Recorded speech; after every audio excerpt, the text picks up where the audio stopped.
제3장. 그때에 세례 요한이 이르러 유대 광야에서 전파하여 말하되, 회개하라, 천국이 가까이 왔느니라. 그는 선지자 이사야를 통하여 말씀하신 자라. 광야에 외치는 자의 소리가 있어 이르되, 너희는 주의 길을 준비하라. 그가 오실 길을 곧게 하라. 이 요한은 낙탈털 옷을 입고 허리에 가죽띠를 띠고 음식은 메뚜기와 석청이었더라.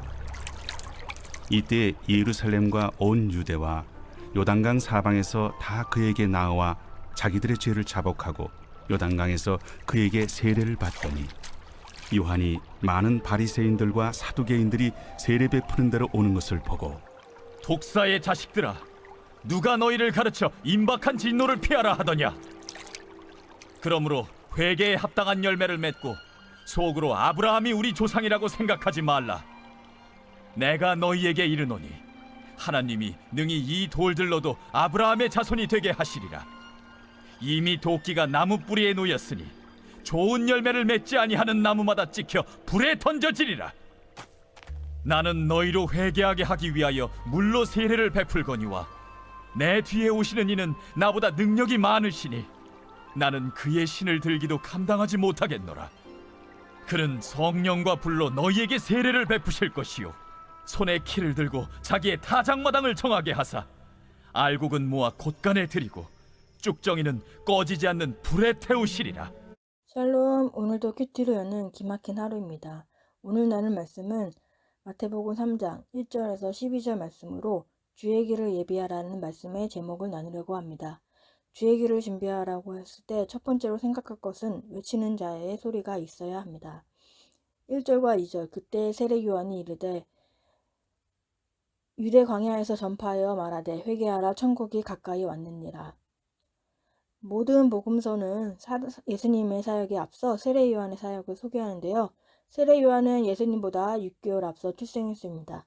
제사장 사가랴의 가문에서 출생한 세례 요한은 출생 때부터 메시아의 오심을 알리고 준비하는 선구자의 사명을 받았습니다.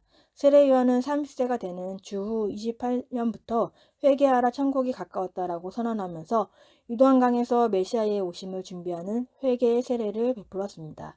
그의 설교와 세례의 베품은 하나님께서 아브라함과 다윗 그리고 여러 선지자들에게 약속하셨던 이스라엘 민족을 통한 온 세상의 회복, 하나님이 왕이 되어 온 세상을 통치하신다는 약속의 성취를 말하는 것입니다.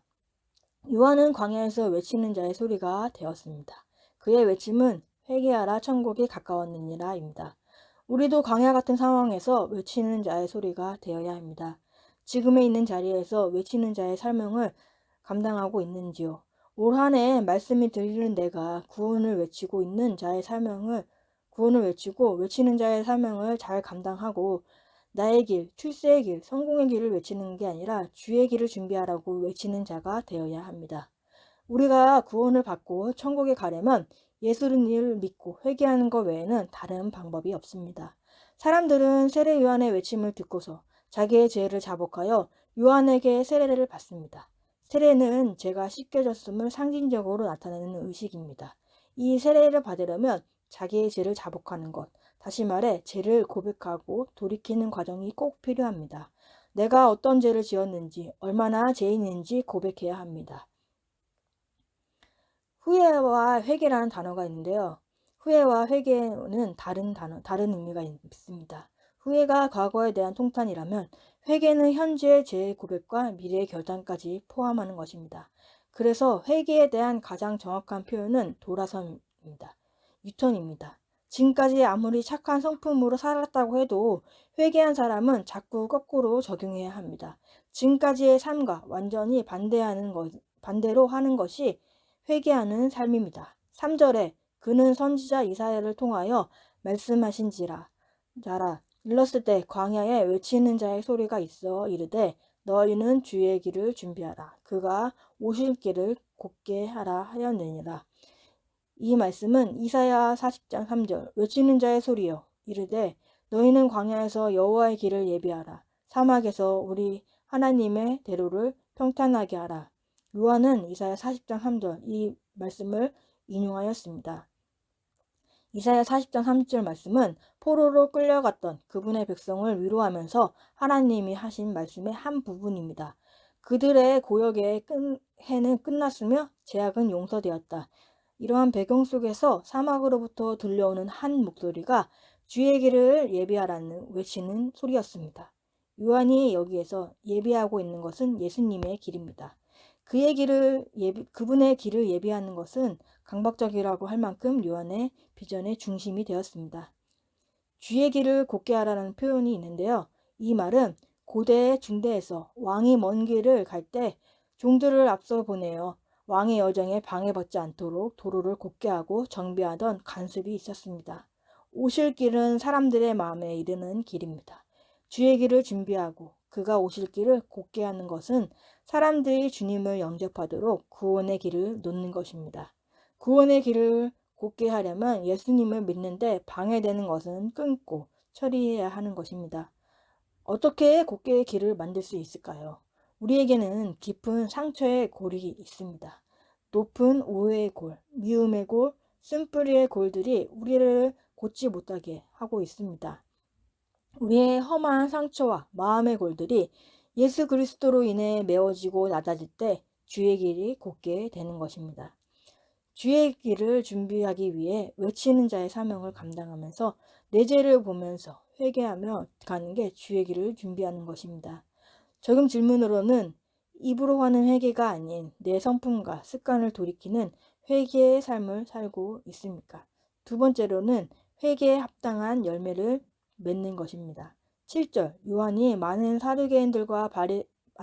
바리새인들과 사두개인들이 세례 베푸는 대로 오는 것을 보고 이르되 독사의 자식들아 누가 너희를 가리켜 임박한 진노를 피하라 하더냐.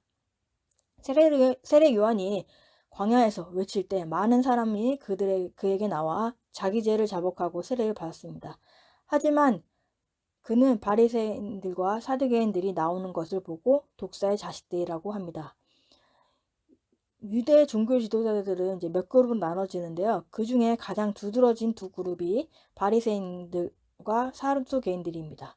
바리새인들은 스스로 자신들을 비유대적인 것들로부터 분리시키고 구약의 율법들과 오랜 세월 동안 전해진 내용의 구전들만 세심하게 따랐습니다. 사두개인들은 오경에 있는 말씀만 하나님의 말씀으로 믿었습니다. 바리새인들은 모든 계층의 출신이었던 데 비해 사두개인들은 주로 고귀한 제사장 가문의 후손들이었습니다. 이 두 그룹은 서로를 매우 혐오했고 둘 다 예수님을 대적했습니다. 이런 사회의 기득권층을 향해서 세례 요한은 독사의 자식들이라고 외쳤습니다. 아무리 외쳐도 돌아오지 않는 사람들이 있기 때문입니다. 이처럼 외치는 자의 소리가 되려면 때때로 상대가 듣기 싫어하는 소리를 외쳐야 할 때가 있습니다. 정말 사랑이 있으면 야단도 칠 수 있습니다. 우리들은 상대에게 좋은 소리만을 들려주나요? 싫어하는 소리도 때때로 잘 외치면서 있는지 생각해 봅시다. 말씀에 따라서 싫어하는 소리를 전하는 것이지 내 생각이 옳다고 싫은 소리를 전하는 것이 아닙니다. 매일의 큐티 말씀을 묵상하면서 말씀의 인도함에 따라서 이야기를 해야 합니다. 8절에 그러므로 회개에 합당한 열매를 맺고 회개에 합당한 열매를 맺어야 합니다. 하나님을 믿는다고 하면서 인내하지 못하고 용서하지 못하는 나를 보면서 회개할 때 나의 회개를 통해 다른 사람들도 자기의 죄를 보고 회개하게 됩니다. 나의 회개가 상대방을 변화시키는 것입니다. 부부간에, 부모 자식 간에 내 죄를 고백하고 회개하는 모습을 보이면 그 가정에는 사랑과 희락과 화평과 온유와 절제, 충성의 열매들이 나타납니다. 그래서 회개에 합당한 열매가 있는 것입니다. 여러분은 자기의 열매가 아닌 회개에 합당한 열매를 맺고자 스스로 우월하다고 생각하는 선민의식을 버리고 내 연약함과 죄를 보고 회개해야 합니다. 주의 길을 준비하기 위해서는 입으로만 하는 무늬만 회개가 아니라 삶에서 변화되는 회개에 합당한 열매를 맺는 것이 주의 길을 준비하는 것입니다. 적용 질문으로는 무조건 회개하라고 외치기보다 먼저 나의 잘못을 인정하고 남을 용서하며 회개의 열매를 보여주고 있습니까? 세 번째로는 쭉정이와 알곡이 있습니다. 11절 나는 너희로 회개하게 하기 위하여 물로 세례를 베풀거니와 내 뒤에 오시는 이는 나보다 능력이 많으시니 나는 그의 신을 들기도 감당하지 못하노라. 그는 성령과 불로 너희에게 세례를 베풀 것이요. 12절 손에 키를 들고 자기의 타작마당을 전하게 하사 알곡은 모아 곳간에 들이고 죽정은 꺼지지 않는 불에 태우시리라.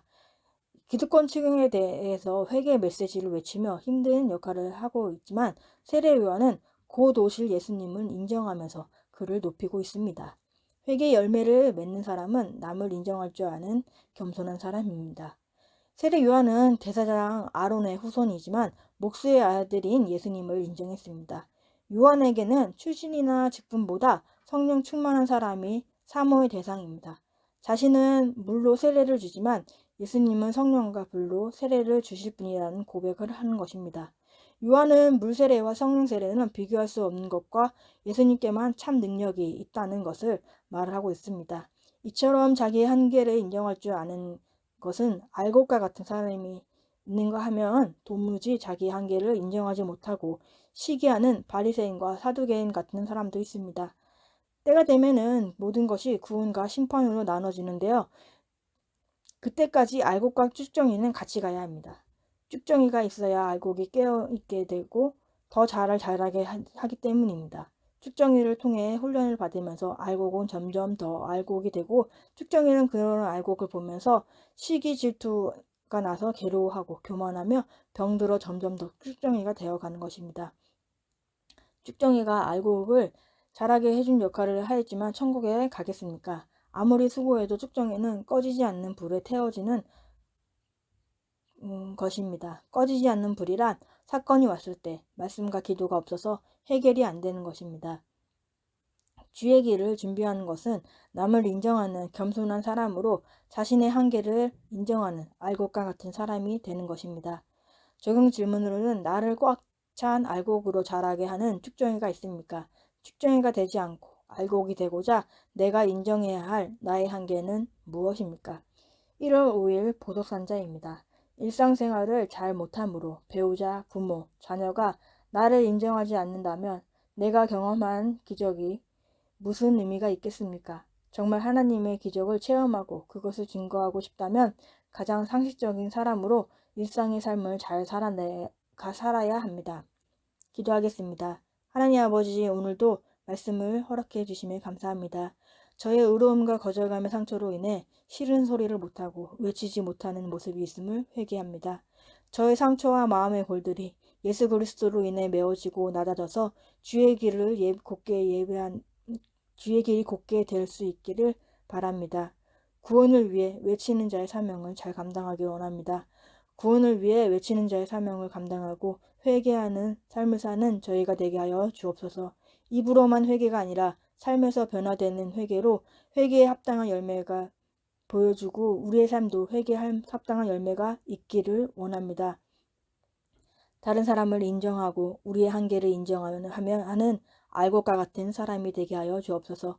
구원을 위해 애통하며 기도하고 매일이 주시는 주님의 말씀을 사모하며 주님의 은혜가 충만히 거하게 하여 주옵소서. 항상 감사드리며 예수님의 이름으로 기도합니다. 아멘.